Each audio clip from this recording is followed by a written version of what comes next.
Howdy ho, you handsome hunk. Grab a snack and gain some chunk. If your day is great or really sunk, we hope to help you shake the funk. So if you're good to hear some junk, buckle up, it's the Junk Monk Podcast. Hello and welcome to the Junk Monk Podcast. I'm your host Kandyce Sloan, who you know from Instagram at Hardens and Hard Ads. And I'm Noah, your co-host, who you know from Right Now. If this is your first time listening, let us fill you in. We are watching and reviewing every episode of the USA hit TV show Monk right here each week. And we're going to do so while eating a little bit of junk. So today, for my junk, I have a soda. I have Pepsi. I wanted Pepsi, but Toby and Kandyce, we were all in a gas station. They were like, get Pepsi Cola. I was like, what's that? They're like, oh, it's just made with real sugar. So I got Pepsi Cola instead of Pepsi. So yeah, interesting story. It's much better. It's made with sugar. And I have some white trash, which sounds weird, but it's basically Chex Mix with powdered sugar over all of the Chex Mixes. It has peanut butter, powdered sugar, M&M's, roasted salted peanuts, pretzels, white chocolate almond bark, and it is one of the best snacks ever. It is so good. So if you want some white trash, that sounds weird, but I can hook you up. Yeah. Might be in our next Monk Box, mystery Monk Box. You never know. Also, you must know, I've seen every episode of Monk. I'm a huge fan. Started watching about exactly where this episode came out because this is the first episode I've ever seen. Really? Yep. And for the most part, watched Monk as it aired after this. Really? That's actually really cool. I've seen all of season 1, those we've done on the show, and a few scattered here and there in different seasons. So, if you're ready to start the show, Toby, take it away. Here's what happened. Mr. Monk is at your service, season 5, episode 12. Here's what happened. In the opening scene, we see Paul Buchanan, a very rich man in the parlor of his mansion, confronting his butler Stilton that he knows Stilton has been blackmailing him for months, sending him newspaper cutouts and demanding money. The butler tries to apologize, but Paul doesn't care and takes a gun and shoots him dead. Monk stumbles upon this murder unknowingly after having brunch with the Davenports when Natalie insists that Paul Buchanan is a creep. And after hearing a fishy story about Paul's parents recently dying within 10 minutes of each other, in which he inherits everything, Natalie urges Mr. Monk to check it out.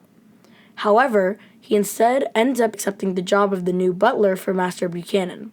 He ignores some important clues as he tidies up for the first big event, but finally he can't overlook the cut-up magazines that are in Stilton's old bedroom and puts everything together. Paul's father had died of a heart attack, but needed his stepmother to die first so he could inherit their fortune. So he lured his stepmother to a dangerous curve on Sweeney Road, killed her, and staged it to look like she flew out of the car. Then he pretended to be his father, calling 911, and faked a heart attack. This would be the proof that the stepmother died first. But he made a mistake when there were no phone signal, and he had to walk away from the site, and there were no frogs in the background of his phone call. Of course, he is also busted for killing Stilton, and Mr. Monk is Detective Monk once again. Nice. Mr. Monk is at your service. I am so excited to get into this episode. Really? Because, as I said, this is the very first episode that I ever saw of Monk. So it's very sentimental to me, and I will always get really excited to watch this one. I've never really said how I started watching Monk. It's kind of I'll try to keep it short, but I was introduced to this show by a step family that I had back when I was like in junior high school that I no longer have. So Monk is sometimes a bittersweet thing, especially like watching an episode like this, or is the first time, because it was also a really exciting time of my life where we were starting to be like a new family with these, other kids who were about my age, and we all like became best friends and stuff like that. So Monk was like just a really fun thing for all of us to do as a family and as a new family. And so, yeah, I remember watching this episode at their house and just being like, well, obviously Monk is awesome. This is a great show, and how a show brings people together, like as, Monk has done for us, It's something to do. It's a great show. It's for the most part, it's pretty family friendly. And so, yeah, that's how I started watching Monk, and I love this episode. So what did you like about this episode? All right. So from the very beginning, right? We see Monk in Dr. Kroger's office, and he wants to give up because of the hiring freeze at the SFPD. Ah, yes. And he wants to give up on being a detective, and he doesn't know what else he's going to do in his life. And I think, was it Dr. Kroger suggests that, I can't remember the person that he said, but maybe Winston Churchill or something. He wasn't prime minister until he was 76 years old or something. And Monk is like, I can't be prime minister. I don't even want to be prime minister. I don't even live in England. And even if I did, I would be a long shot. And I don't know, I thought that was funny. And then also his other thing that he might do is when he goes to have brunch with the Davenports, and he's like, can I ask, what do you do? And the mother's like, he inherits money. He's like, inherit money? I could do that. And then he's like, also, I could take up drinking. How is that? And she's like, it's marvelous. Off of that, like, whenever he was talking to Dr. Kroger and he said the thing about the prime minister, he was also like, you could either be depressed or you can, and Buck's like, oh, good idea, Dr. Kroger. What does he say? Dr. Kroger's like, you can either be depressed and give up. And he's like, okay, thank you.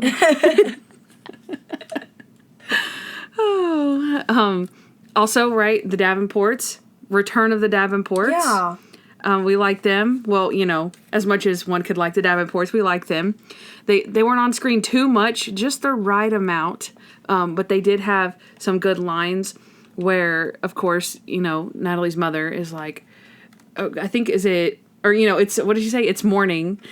Would you have to drink that or something? And the mom is like, excuse me, it is 12:05.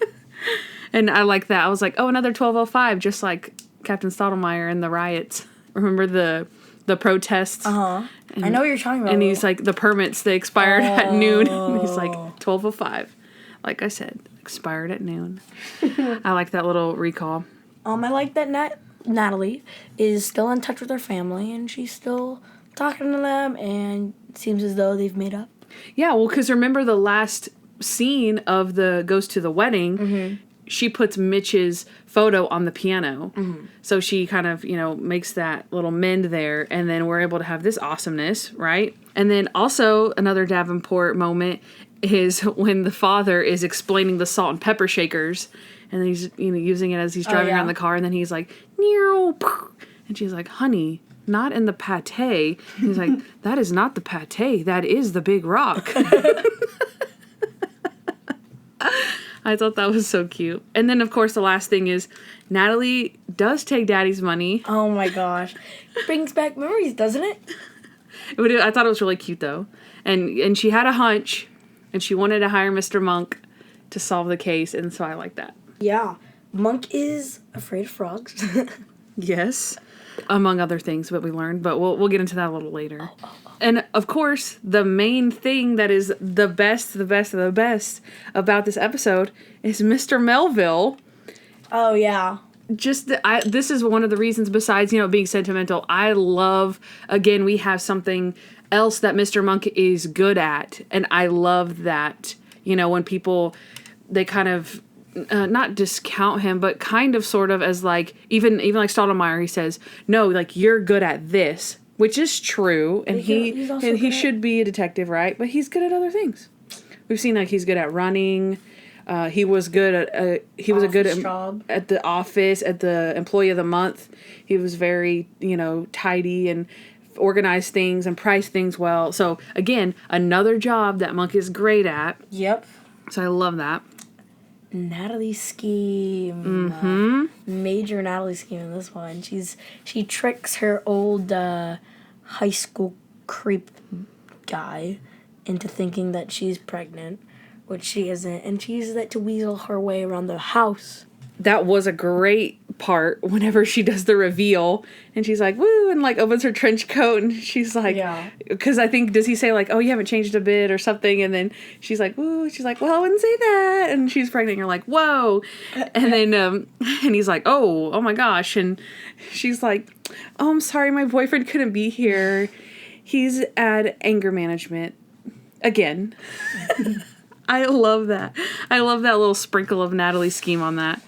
And then, of course, the entire scene with Natalie and Monk whenever, right? The reason she has to do this whole ploy is to get into the house because Mr. Monk is being his butler self and ignores her phone call. And she's like, he said what? And then so she has to come up with the scheme to get in the house. And then she's like, Mr. Melville, can you please help me take off my jacket? And he's like, oh, sure. And so they go into the other room. And Mr. Monk is like, how did that happen? With the pillow, you know. Uh-huh. And she's like, how did that happen? And I was like, well, when two people really love each other and they want to express that love. And Monk is like, really? And she's like, it's a pillow. And then... I know what you're about to say. You can say it. Natalie is like, oh my gosh, I need to drink, because she's talking to Monk. So she picks up a wine glass. I don't even know what it was. It was just some alcohol, right? Monk walks away, and some lady at the party is just like, are you sure you should be drinking that? Because she's pregnant. That was funny. I actually was talking about something else.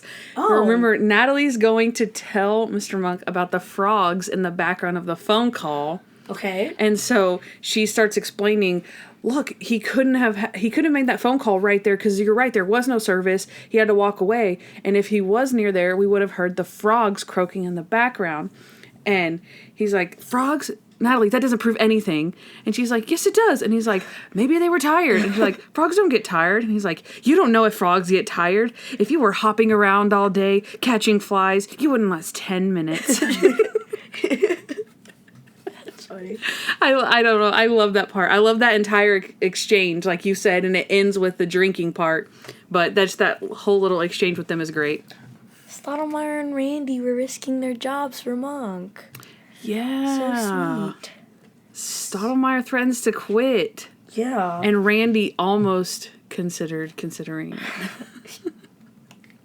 That was cute. Randy. But that was a big deal. And again, it seems like there's these little themes that keep carrying over to like the next episode, right? Because we had in Mr. Monk Gets a New Friend, we had the rest of the gang all like being his friend, and we're realizing like, oh, he really does have them as good friends and they are really good to him and all this stuff. So it's like another little connection there where Stottlemyre does come through and shows him how good of a friend that he truly is by threatening to quit his job so that Monk could keep his.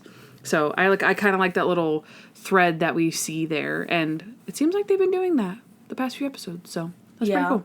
I'm out of likes. Okay, I really only have one more thing, but obviously I love this episode, and it's hard to say because I put a lot of them in the crazy moments, but everything that Mr. Melville does, like he tidies up the room because he doesn't even know he's there for an interview as the butler. So I love that scene where he doesn't even know, right? So he's like tidying up. He finishes a puzzle that Paul's been working on. And then he's like, oh, well, I've never seen anybody do anything like that. You've got the job. And he's like, what? And he's like, you're my new butler. And he's like, butler, what? And then whenever he goes upstairs and he's talking to Natalie and he's like, Natalie, come pick me up. She's like, no, it's perfect. You're in the belly of the beast. And he's like, all right, two things. It's a belly and it's a beast. Now come pick me up. And I love that. And then, of course, just everything that he does. I love when they're in the captain's office, right? Mm-hmm. Natalie's trying to convince them, like, look, this guy's shady. And Stottlemyre's like, yeah, no, we can't go off of that.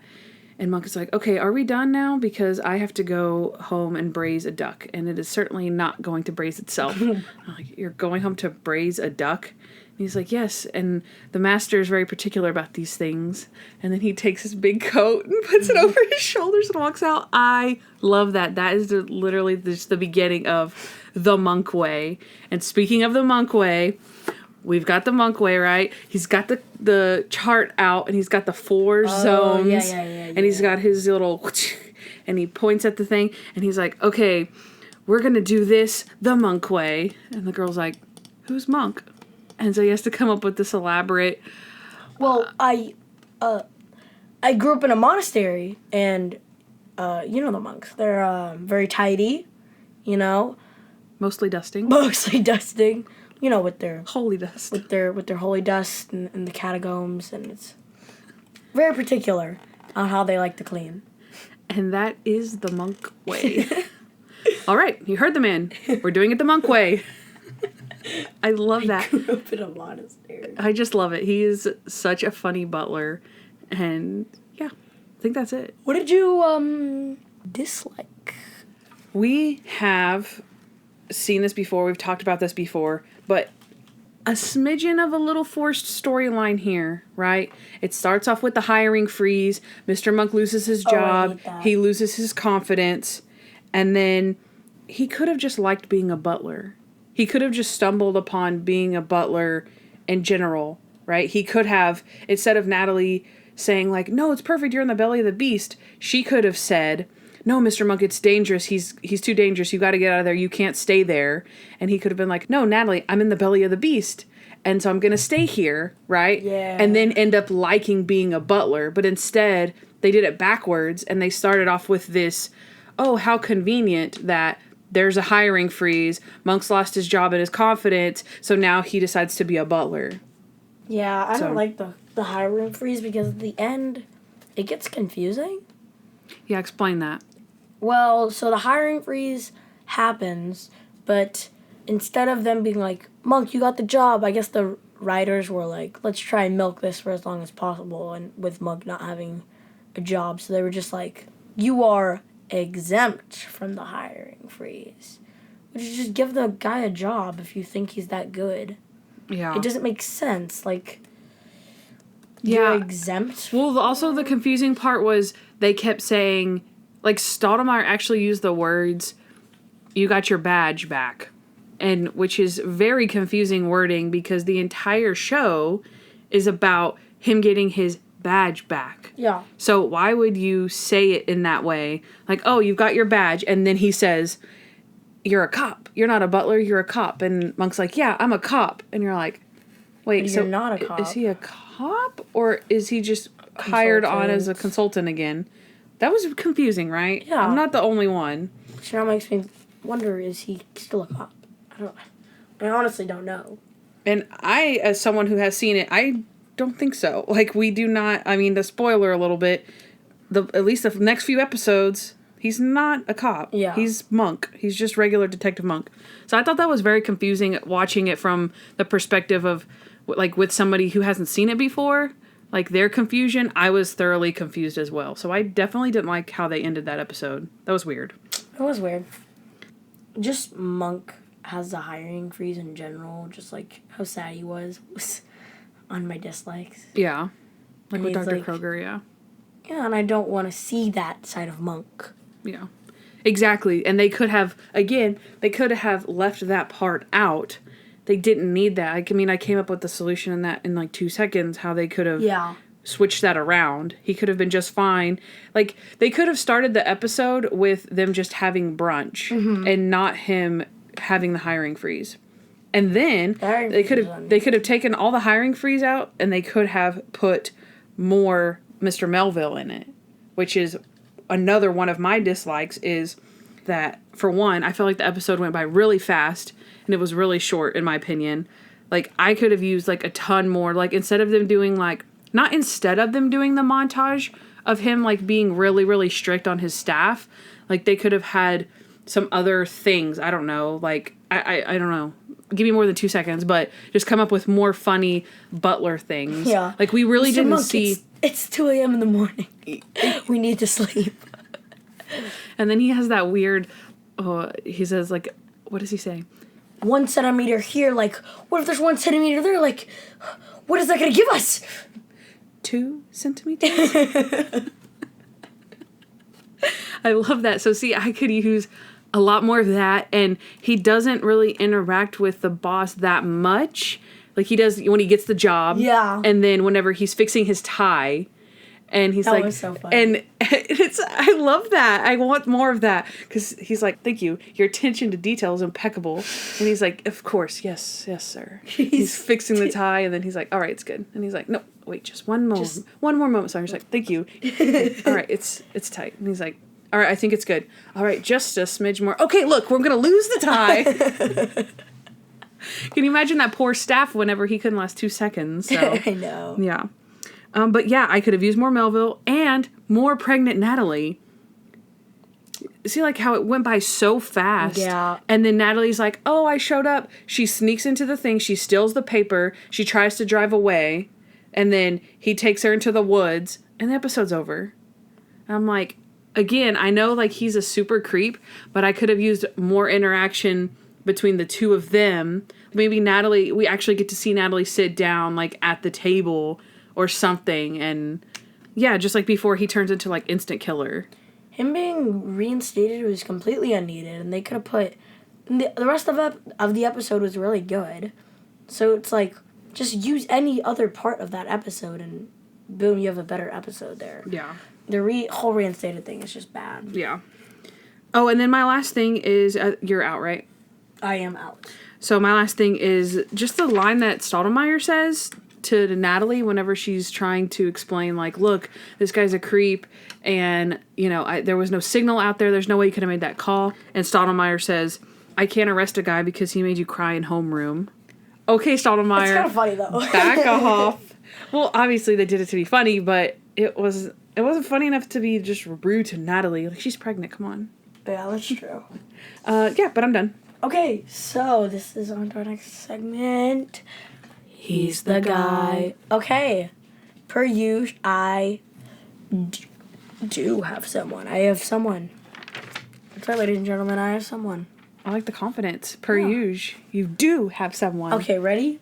I didn't look up anything else on him, but Paul Buchanan, the rich dude in this episode that's the creep towards Natalie, he is on Stranger Things. I don't remember his name. I think it's like Bob. And he's like a cop. And something happens.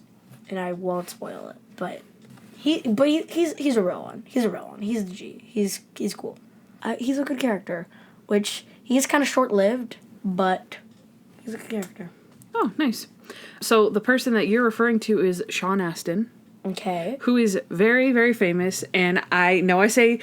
very famous all the time. I know you do. But, trust me, he's very famous because he is in one of the most, like, highly grossed franchise movies ever in the history of ever and ever. Lord of the Rings? Lord of the Rings. I knew it. And he plays... Frodo's friend? Sam, who is Frodo's best friend, right? And he's always helping Frodo. Like, Frodo's like, oh, I have the ring. And he's trying to turn evil, and Sam's like, no, Frodo, no. And so... super awesome, right? I don't really particularly like these kinds of movies, as Noah knows. Mm-hmm. But I did watch all 3 Lord of the Rings, like, in the movie theaters when they came out. So I did love that trilogy. And everyone was always like, oh, Elijah Wood and Frodo. And I always loved Sam, his friend, who's Sean Astin. So I always loved Sean Astin. And, yeah, so I have a little sweet spot in my heart for Sam, and how sentimental this episode is to me. Mr. Monk is at your service. I'm like, I love this episode because I love Sam, and so I love it. Anyway, very, very so he's famous. also in 50 First Dates, which is the Adam Sandler Drew Barrymore movie. She loses her memory like every single day. And so it's 50 First Dates because Adam Sandler has to take her out on a date every day. Well, he plays Drew Barrymore's brother, who's like a little slow and has a lisp. And he's super, super funny. And it is so... He's really good in that one. He's very silly, but he does a really good job in that one. And then, of course, Sean Astin has a new show out, which he's the star with Melissa Joan Hart on Netflix, a Netflix original series. No Good Nick. Oh, I saw a preview for that. I like No Good Nick, actually. I feel like it's a really good family-friendly show. And the acting is a little bit... I mean, I hate to talk about people's acting like that because I'm not an actor, so I couldn't do it. Mm-hmm. But I've heard, actually, from the critique. I overlook it, but... Wait, what is No Good Nick about? Isn't it about, like, it's some kid who, like... runs away or something? Well, I don't think this is spoiling it, but No Good Nick is the star, who's the young girl who's like a teenager, and she comes to live with the family, who Sean Astin is the dad, Melissa Joan Hart is the mom, and then they have 2 kids, and she comes to live with them under false pretenses. And so the whole, like, first season is them being kind of scammed by her. Oh, yeah. And so, yeah, I hope that doesn't spoil it. That's, it. I mean, it kind of, sort of, but that's the premise. Sure it's in the preview. But that's the premise. That's the premise of the show. That's what it's about. So I really like it, and I actually think that Sean Astin and Melissa Joan Hart in it are really funny, and I love both of those actors so much. She's, like, trying to con them or something, but then she, like, loves the family, and, oh, you guys are the best. Right, but she's a little liar, so little, you don't know whether... She's a little no-good Nick. Exactly. No good Noah. Anyways, so, yeah, Sean Astin, I've poured out my love for him. No good Toby. So, that would be a great show. No one would watch it, but... No good Toby. But we would be the stars, and we'd be like, oh, Toby sucks. Toby's the worst. You're no good, Toby. Toby. Stop crying. It's enough. Toby. See, you don't get sad whenever he cries. No, he deserves it. Okay, so my second, he's the guy, which is my, I only have two. But this is Susie the housekeeper, right? And remember Susie, and she's the one that comes to Mr. Monk in the first place whenever he's in his bedroom, and she tries to ask him about the seating chart, and he's like, whoa. Yeah, 5 and 6 on one side, that won't do. That's Susie who comes to the door, right? And she's played by Ashley Johnson. She talks weird. She's like, Mr. Monk. She has a very squeaky voice, kind of. Yeah. Yeah, which makes her, to me, very recognizable. But I like her. Another person who's kind of a little, like, old school throwback for me. She's in a ton of things, though. I didn't realize she was... Okay, this is kind of random, but there's a show called Blind Spot that's on... I think it's on NBC. I actually was looking at this show the other day on something, and I was like, did that show ever make it? Because I never watched it. Mm-hmm. Well, apparently it's been on for 5 years. And I was like, oh, I guess it did make it. But it said that she has been on that show for 5 years, from 2015 to 2020, as somebody named Patterson. So that was her, like, biggest, like, longest credit. So if anybody does know her from that, it might be Blind Spot. So I thought I'd throw that one in there. She was also on Minecraft, like a voice of someone. I don't know. You'd have to look it up. What? But I know Noah really likes Minecraft. No. And so... That's gotta... Okay, it might be the Minecraft story mode. Also, another mind-blowing voiceover to me was... I literally... I cannot get over this. I was like, what? Have you ever seen Recess, the cartoon? Is it with those kids and, like... In the playground, and there's, like, T.J. Detweiler and Spinelli and... No, I haven't seen it, but I've heard of it. Gus and Mikey and Vince. Yeah. Okay, well, she plays Gretchen for the whole series, it said. She was the voice of Gretchen, like, in the movie and on the series, and... I've actually seen it. I grew up watching Recess. I loved Recess. I had, like, the soundtrack to the Recess movie. It has a bunch of, like, 70s songs in it. It's really groovy. But, yeah, she plays Gretchen. I cannot believe that. So if you're out there and you agree with me, please reach out to me, because I'm geeking out about the fact that this girl is Gretchen. I did not know that. Because, again, I know this person, right? Like, I know this girl. Yeah. So I'm like, what? I never recognized her voice as iconic as, you know, I thought her voice was. When we were... I didn't say anything, but when we were watching, I literally wanted to say so badly, like, this lady sounds like a voice actor. Like, she could just do any voice. Mm-hmm. She was in... That was another thing I wrote down, was she was in the actual Avengers movie, it said. Wait, can you look her credit up for Avengers? Oh, she was a waitress. I knew it. She's... Okay, because... in the movie, you have, like, their point of view and her point of view, right? And at random times, it just, like they're all fighting, and then it goes to her in, like, the cafe, and she's, like, looking outside. She's, like, a really weird, prominent character. And at the end, like, Captain America saves her or something. I freaking knew it, Kandyce. I so knew that. Well, that's why it's cool to, like, list more things than you know, because I've never seen these things. Uh-huh. And then I also wrote her down for things that I've seen, which is... In Plain Sight, Lie to Me, Roseanne, in the movie The Help. She was in the movie The Help. She's big. Is that all you have? Is that all I have? Okay, and then, so last thing... Geez. Hang on, last thing about her is the reason that I know her, that, right? Uh-huh. Basically, the reason we're talking about all this is she's in the movie What Women Want with Mel Gibson and Helen Hunt. and she plays the daughter, right? You know what Women Want is, or like where he gets electrocuted and he starts hearing women's thoughts. Oh, yeah. She is his daughter in that movie, and she does a really good job. She's really good in that movie.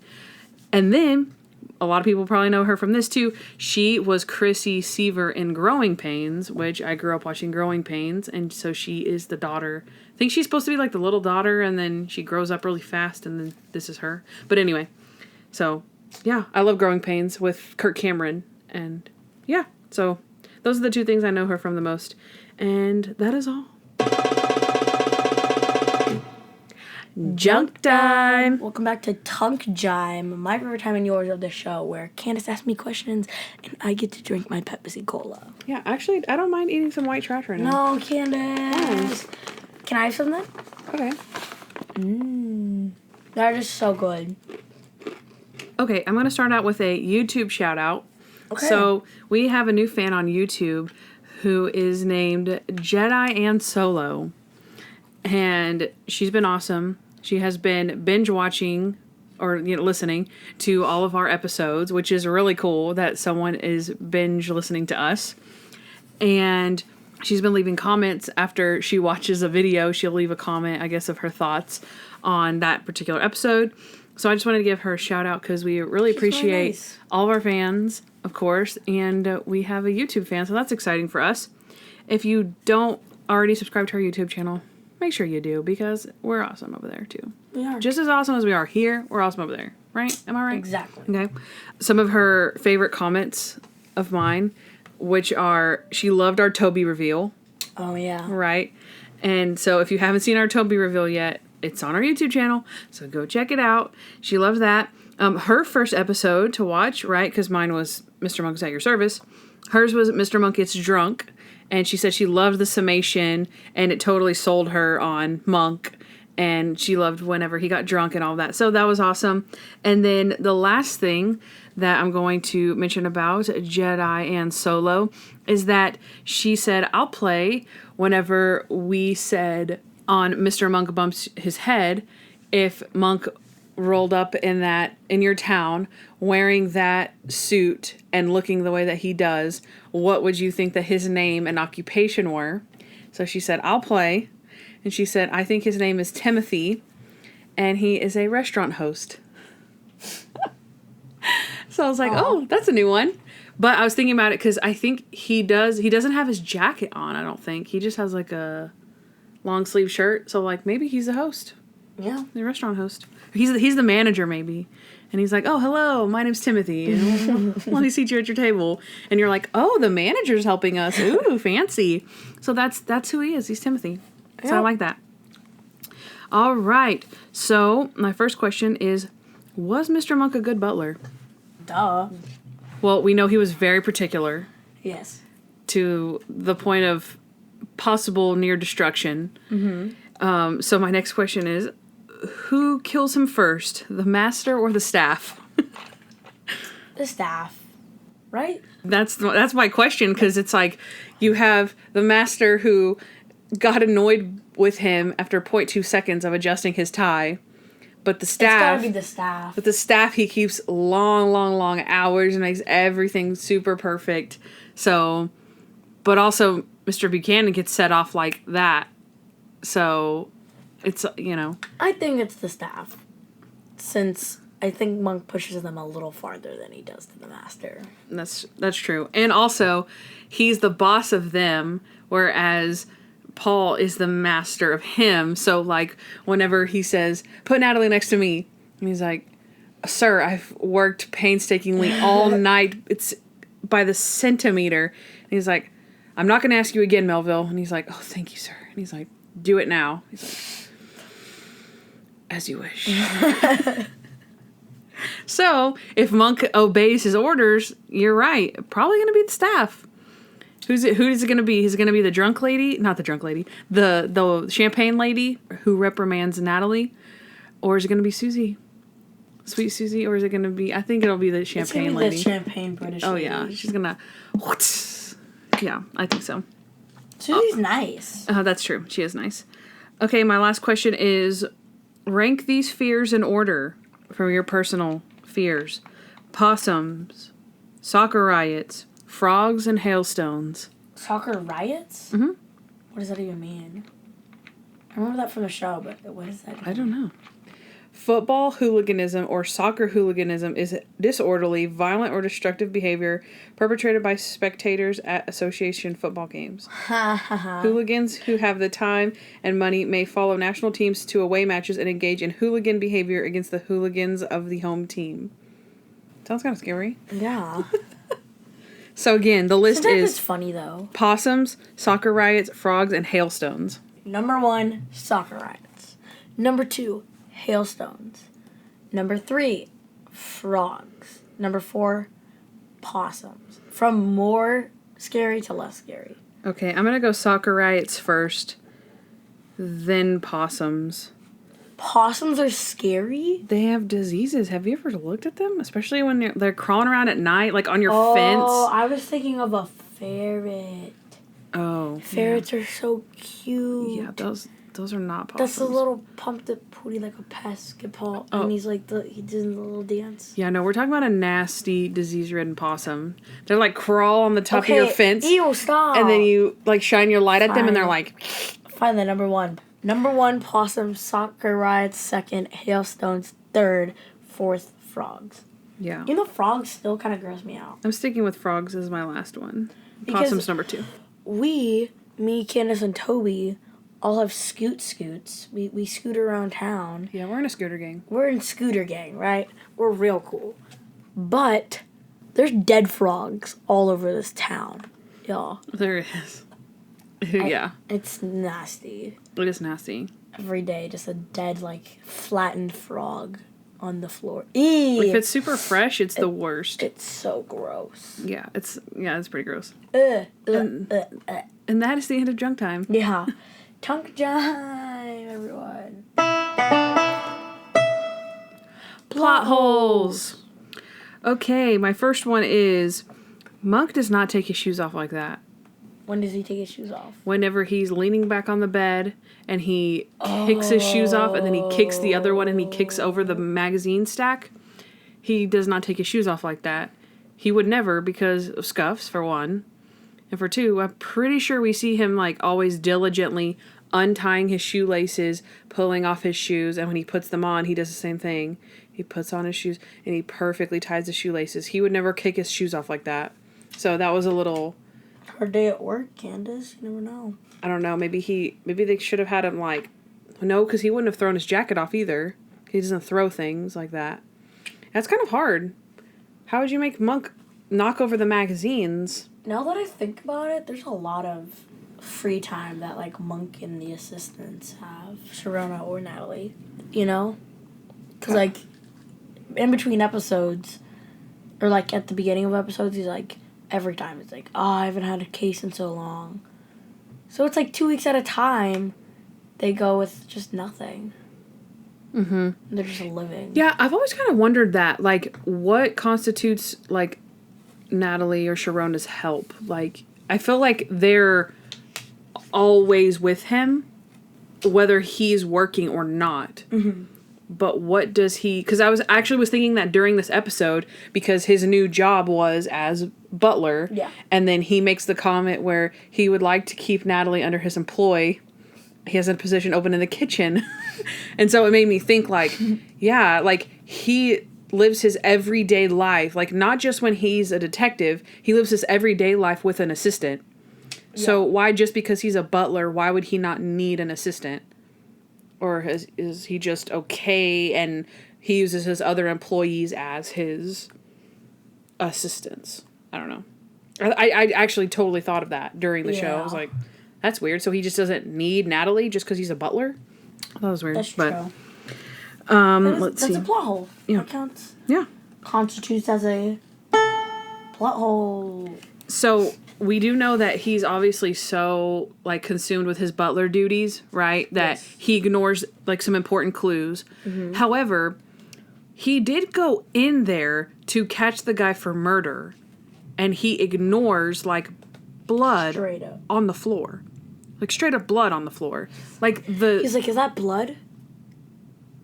Clean it up. Exactly. So... And she's like, okay, I'll see to it. Yeah. I'll clean it right away. And he's like, see that you do. I love the way that he talks. I love it. But yeah, seriously though, because this is the thing. It's not like he goes in there and then stumbles upon the job and then he has some type of contrary evidence where like, oh, my boss is a murderer? No, there's no way. He goes in there because he thinks the guy is a murderer and then chooses to ignore the blood on the ground. You see what I'm saying? So it's kind of it's a little bit of a backwards thing again. Like, if someone later told you that he was a murderer, you might be like, well, no, I know him and he wouldn't do that. But the reason he goes in there is to catch the guy for murder and ignores a drop of blood. Like, yeah, he might ignore the little letter he found, but he didn't even ignore it. He folded it up and put it in his pocket. And was like... He's just cool with the blood. That's... Because you can tell whenever he touches his face next to the fireplace and he's like, what is that? What was that? And then he tries to put it out of his mind and then he sees the drop of blood on the floor and he's like, clean it up. Yeah. I didn't get that. Dummy. You pointed out this one, whenever the guy was like, my heart. Oh, yeah. He's calling the cops, and he's pretending to be his father, who has a heart attack. And for some reason, his excellent acting for a heart attack is like, help, my wife, she's dead. Her neck is broken. My heart is attacking. Also, I died second. Exactly. Instead of being like, my wife, she's here, and just being in pain, you know? Yeah, that's true, because he could have not said anything about his heart, but the fact that if he said, my wife, she's dead, would still be enough proof to say that. Yeah. I guess, he did have to mention the heart attack, though, because they would have known that he died from a heart attack and not from being thrown from the car or being wrecked. So he did have to make sure that it was mentioned that his heart. No, I'm not saying that the acting part, like, why would you say, my heart? But he did have to come up with some way to mention the heart because he needed them to not be suspicious of him having a heart attack. My chest hurts. Yeah, my chest. There you go. My chest. No, my heart is attacking me. Yeah. Oh, no. Yeah, I got you. I'm going to go. I know I gave Stottlemyre a hard time about this, but lack of frogs is not very good evidence to convict somebody of murder. What do you mean? They did? I'm saying the reason that they did this, the reason that they go after him is because of the lack of frogs in the background of the phone call. Because remember they said, oh, well, there's no service. And they're like, well, service is spotty. You can't say, oh, there's no service in this area. So he, in fact, killed someone because there could just be service issues that day or whatever. Same thing with the frogs, though. Having frogs croaking or not croaking in the back of your phone call is also not very good evidence. I feel like the more... but he also pulled a gun on Natalie and Monk.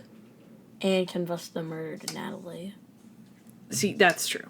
And they had the little sheet of paper that states that the car wasn't taken until, like, they were already dead or something. I don't even get that paper. Oh, okay. I was about to say, did you understand that paper? Because I didn't. But that probably is what it said. So, yeah. All right, I see that. I've been debunked on that one. Because you're right. He does admit it. Debunked? Yeah. Okay, my last one. Hopefully this one is a good one. Okay. So... nobody hears the butler being shot. That was a really loud gunshot, and that was not silenced. He was like, pop! And then you figure out there's like 50 staff members. Yeah. But nobody heard it. Here's your house. Here's your room. Here's your room. Here's your room. Here's your room. Nobody heard it.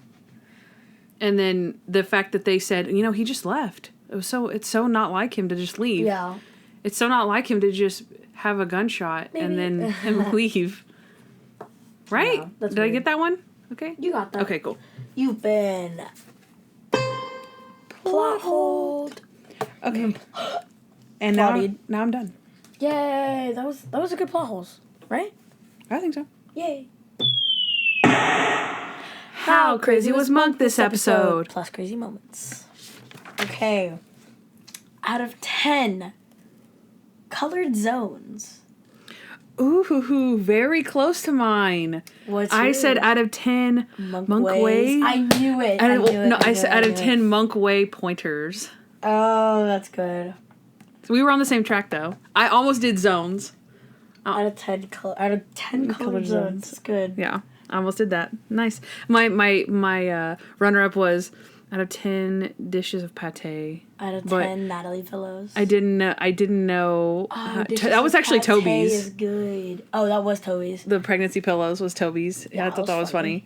But I didn't know how to work the pate in with the big rock, like 10 big rock pate. It didn't sound clever enough, so I'd stuck with Monk Way pointers. But yeah, all right, crazy moments. Crazy moments. Go for it. Number 1, Monk takes Dr. Kroger's advice of just being depressed. That's true. How many do you have? Only 4. Okay, then just say them all. We're good. His fork was 1 centimeter off. And Monk is quitting detective. Monk grew up in a monastery. And Monk switched his career very quickly. That's true. He doesn't want to go into the place alone. It'd be like me going in somewhere alone. That's funny. That was cute. He wants to take up drinking. Oh, yeah. Right? Or possibly inheriting money. He fixes the wrenches. That was a subtle one. Oh, jeez. Where he fixes the wrenches. Oh, yeah. Right? He tidies up the guy's living room. Oh. And so he gets the job. He does the thing with the chandelier where it's slightly off. He's checking the whole table and everyone's like, we did it, guys, we did it. And then he looks at the chandelier and moves a little glass piece just a bit, even with all the others. He doesn't know what he's going to do with Susie. Susie, what am I going to do with you? That's so mean. He makes them stay late to make sure everything is exact. 2 a.m. 2 a.m. He has to have symmetry where he gets everything down to the centimeter, but then starts arranging the guests by height. He wants Natalie to remain under his employ in the kitchen. The 4 zones of the house, right, is what you've said. He's obsessing over the master's tie. And then he has to have... Well, we've been doing duck, quail. Oh, yeah. Like, all right, we'll have 2 quails right next to each other. I don't like duck. No, when he takes the fork, he's like... Oh, he sticks it straight in. That's Salty good. Monk. See, but that would be another point for maybe the master might fire him first if he's like, Melville, what are you doing? He's like, all right, come. It was funny, though. It was so funny. I love that part. All right, so out of 10. Colored zones, for me, it is a 7 out of 10. Ooh, I put out of 10 Monk Way pointers, I gave him 8 pointers. 8? Yes, I did. Dang, that's high. Like this you is said, the highest it's been, like, a bit. kind of season 5. Right? That's a lot I don't remember. Maybe one other time, but I can't think. But yeah, so my reasoning is simply that he gives up on being a detective after 0.2 seconds, right? Mm-hmm. Then he takes a job as a butler, then loves being a butler, obsessed with it, and does it to a T. Like, he has a detective job and his cop job before. Like, he never took anything like that seriously as he does this. Like, even as much as he was a basketball coach, you know? Yeah, it's like he didn't like, even like... Oh, look, I'm a basketball coach. Exactly. But this one's like, all right, now I'm a butler. But my point is, it's not like he even like tried to learn basketball. Yeah. Being the butler, he's like, whoa, this must be perfect and exact, and then he tortures everyone. So I gave him 8 pointers. It was good. Yeah. It was fun. I got 7 colored zones.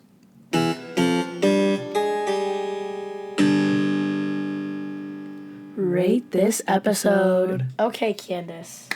I want to go first. Awesome. I'm going to rate this episode out of 10 a 4 out of 10. Oh, Yeah, okay. I know that might not sit well with you, but here's the thing. I think it's a lot of unnecessary things, like the salt and pepper shaker, which was funny. Like, honey, that's the pate. No, this is the big rock, right? I think it's funny, but it's also like unneeded, and there's a lot of Wait, why would that part? But why would things. that part be unneeded? That's the part where Monk realizes that Buchanan killed his parents. I know, but it was also very. It was like too perfect in a way, like. Well, I think more of the coincidence isn't necessarily the pate. It's just the fact that we never see Natalie's parents or her having brunch, and at the exact same time, Yeah.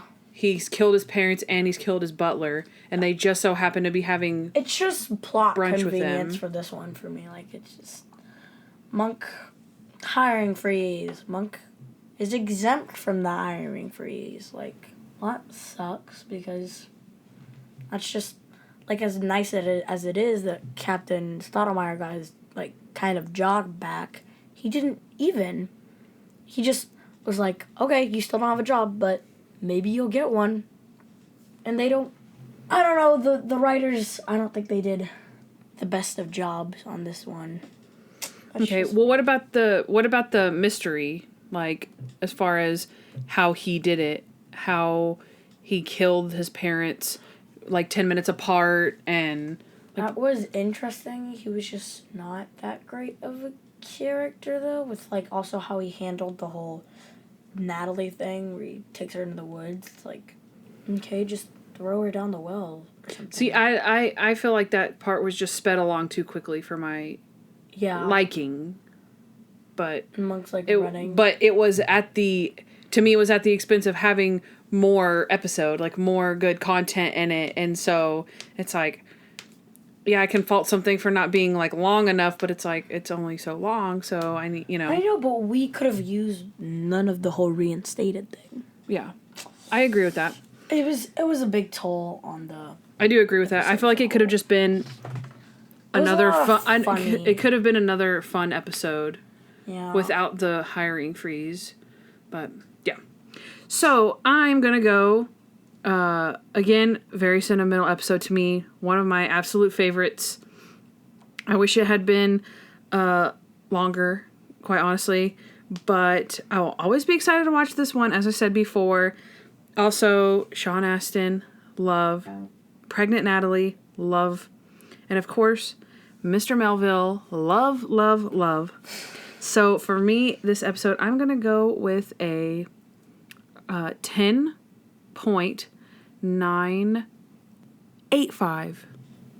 So a 9.85. So not a perfect... That's crazy. So not a perfect 10. That's crazy. Because I don't think it's a perfect episode, but for sentimental reasons for me, I love this episode so much, so I can't... Okay, Kandyce. Okay. So that's how I feel about this episode, where it's like, yeah, you can point out the flaws, but that doesn't mean that I don't absolutely love this episode. So I give it a 10.985. I do not agree with that, but... Hey, Oh, and I agree with a 4? welcome to Yeah. the junkmonkpodcast, where I shoot Kandyce's guts. And I'm supposed to roll with a 4? Yeah, you're lucky I didn't The give it 4? 17 tens. Whoa. Yeah. Okay, Kandyce. Well, I think that's a good place to stop our episode, considering we've run out of segments. So That is a very Good apt observation. assessment. I actually find that to be awesome detective work on your part. shut up. Like, wait a So- second. I flipped over this paper and I've already read the stuff on the other side. Okay, Kandyce. So I think I should stop talking now. Okay, guys, we'll see you in the next one next week. Where, guys, I'm hyped for the. We're gonna be doing a Natalie v. Sharona episode, and me and Kandyce are so hyped. We're not doing it next week. Are we doing it next week? I don't know yet. I thought we were gonna do it when they both had the same amount of. Yes, which would be at the end of season 5. Okay, so at the end of season 5, get ready, ladies and gents. Natalie v. Sharona in a few weeks. It's all going down. It's all going down. But until then, Goodbye. Bye. We're walking away. Toby wears high heels? Yeah, he does. Hey guys, thanks for listening to the Junk Monk Podcast. We'd love to hear from you, so please give us a 5-star review wherever you listen to podcasts. Also, follow us at Junk Monk Podcast on Instagram, Facebook, Twitter, and YouTube. If you want to know more about Kandyce, she's at Hardens and Hardhats on Instagram. And if you want to know more about me, Noah L., subscribe to my vlog, Noah Hernandez, on YouTube. Also, you can leave us a voicemail at 323-366-0477 with your questions, comments, or just to show us some love. Don't forget to catch up on Monk with Amazon Prime Video, and of course, subscribe to our show. You'll thank me later.